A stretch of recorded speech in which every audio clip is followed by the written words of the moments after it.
Good morning and Shabbat shalom, Havarim. So I decided to start a mini series of my Shabbat meals. I've been asked a lot on what I prepare, how I prepare it. So today we are having Parmesan chicken Alfredo. I found a recipe on YouTube, but I'm putting my own spin on it. So at the bottom of this is 3 pieces, and they're pretty medium-sized pieces of chicken breast.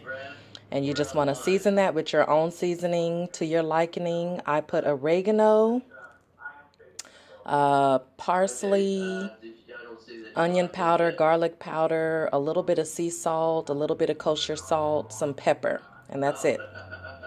And then I put some frozen broccoli along with some cherry tomatoes and 2 jars of Alfredo sauce. Now we're going to cook this down in my crock pot, put it on high for 4 hours, cook it down. So the purpose is to get the chicken nice and cooked thoroughly.